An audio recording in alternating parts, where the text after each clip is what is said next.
Hey everybody, this is Mr. Longo, and this is one of two separate videos on solving trig equations. This first video is going to start with some of the easier examples, and then we will move on to some of the harder examples. You might want to have your unit circle sheet in front of you if it helps you, because we are going to be doing some inverse trig. You're also going to need your calculator for a couple examples. So to start with these, it is going to be helpful for you to sketch where certain angles are, so that's why it might be helpful to have your unit circle. And also, you have to pay attention to what we want your domain to be. So for this video, I'm going to use 0 to 2 pi, not including 2 pi because that would be pretty much the same answer as 0. But we could give you different domains. Like we can just say we want from 0 to pi only. We're also going to do some where it's in degrees. So you just need to be able to adapt to all situations. But basically what we're doing is we're going to be solving for theta.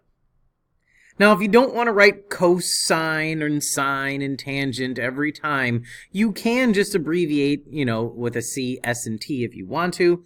Really doesn't matter to me. But basically what we are trying to do first is get cosine theta by itself. That's kind of like the x we're solving for. So what we're going to do is just solve like any other algebra equation. So you're going to subtract 1 from both sides. That will give you 2 cosine theta is equal to a -1. And now we're just going to divide both sides by 2, which is going to give us cosine theta is equal to a -1/2. So now from there, what we need to do is use inverse trig. That would be like cosine to the -1.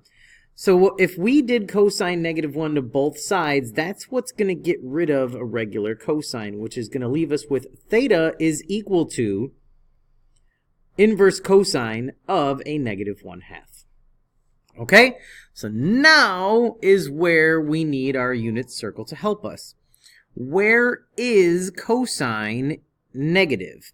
Now this is not like we're just finding one angle. We know if cosine is negative, we are going to use the reference angle over here in quadrant 2. But when we're solving for theta, we are not simply answering for that one quadrant. We are going to find all angles that give us -1/2. So cosine is negative in quadrant 2 and in quadrant 3, which means we are going to find both of those angles. So when is cosine a +1/2? So we know our reference angle for cosine is 1/2 is over here at pi over 3. So we don't need that. That's just our reference angle that we're going to use, which means pi over 3 away from pi, this guy is 2 pi over 3. And pi over 3 past pi is going to give us 4 pi over 3. So we are going to list both of those answers. So for this question, our answer is just theta is equal to 2 pi over 3 and 4 pi over 3. And that's it. So it's a little bit different, a little bit tricky in a way, but if you know your inverse trig, they're really not that bad. This time you're just answering all quadrants where that value takes place. Okay? Here goes another example. So we have root 2 of sine theta. The first thing we're going to do is add 1 to both sides, which would give us root 2 sine theta is equal to 1. Divide both sides by the square root of 2. That'll give us sine theta is equal to 1 divided by the square root of 2. If you were to rationalize that denominator, that is root 2 over 2. Okay, so sine of theta is equal to the square root of 2 over 2. So if you were to draw a little picture, sine is positive root 2 in quadrants 1 and 2. That's where sine is positive. So one of them is in quadrant 1, so our reference angle for root 2 over 2 is pi over 4. So our reference angle in quadrant 2 would be pi minus the pi over 4, which is 3 pi over 4. And those are our two answers. So for this, we would say theta is equal to pi over 4 and 3 pi over 4. And again, we're just using inverse trig. If it helps, you can write yourself a note that theta is supposed to be equal to inverse sine of root 2 over 2, but I'm fairly confident you can do it without writing that step, but it's up to you. Okay, next examples are going to be in degrees. Now, everything we're about to do is the exact same. You're just going to answer in terms of degrees. So why don't you pause the video and try number 3 and number 4 and see if you can get them right. Number 4 does require you to remember a little trick from back in the day. Let's see if you catch it. Click play when you're ready. Okay, so the first thing you should have done is subtract the 3. So negative 2 tangent of theta is equal to 2. Once you divide both sides by a negative 2, tangent of theta is equal to a negative 1. Again, if it's helpful, theta is going to be equal to inverse tangent of a negative 1. So now we need to go think about where is tangent negative. Tangent is negative in quadrants 2 and quadrants 4. Okay? So our reference angle tangent is equal to 1 when it's at 45 degrees. But since we're working in quadrant 2 and 4, our 45 degree reference angle from 180 degrees is going to give us 135, and 45 degrees away from 360 degrees is going to give us 315. So in this example, theta is equal to 135 degrees and 315 degrees. Okay? Moving on to number 4. This one, you might have missed a couple of answers if you forgot one of the important rules of solving, but let's go ahead and check it out and see if you got it. First step is add the 3, then of course we're going to divide by 4. We're just going to skip to cosine squared theta is equal to 3/4. But we have a cosine squared, so we need to square root both sides. So that's going to give us cosine theta is equal to the square root of 3 is root 3, can't be simplified. The square root of 4 is 2. But remember, whenever you are solving equations with a square root, it becomes plus or minus. So in this example, we are going to list all values of cosine that are positive and negative root 3 over 2. So cosine is positive in quadrants 1 and 4.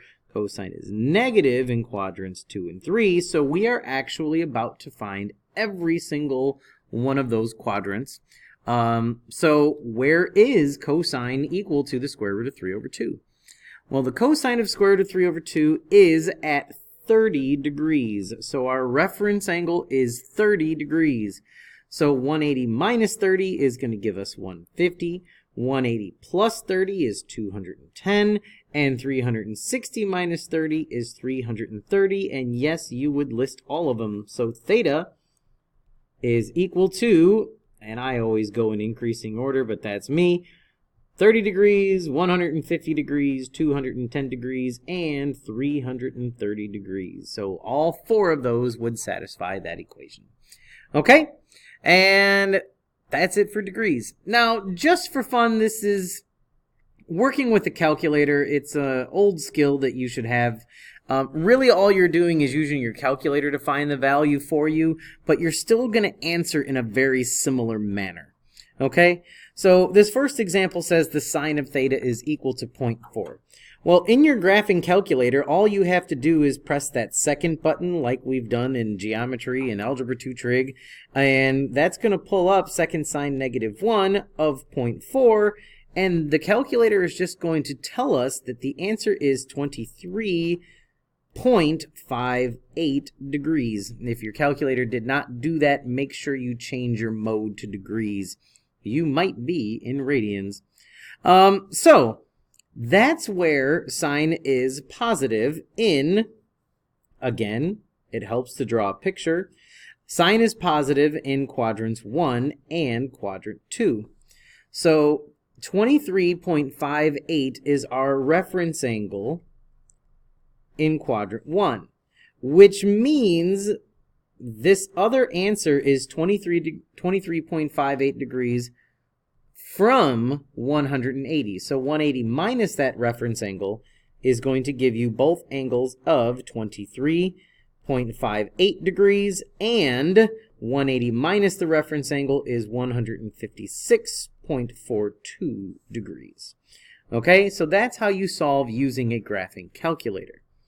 So why don't you try the next one really quick and see if you can handle cosine, and after that we'll be good to go for this video. Okay, so what you needed to do is cosine -1 of -1/3 after you divide both sides by 3. And that, the calculator is going to give you that the answer is 109.47 degrees. So cosine is negative in quadrants 2 and 3. But here's the catch. 109.47 is from this direction.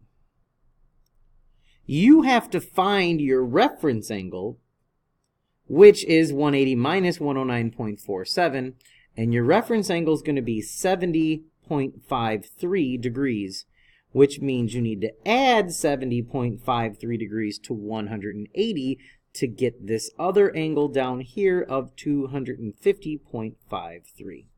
Okay, so your two measurements for theta in this is going to be 109.47 degrees and 250.53 degrees.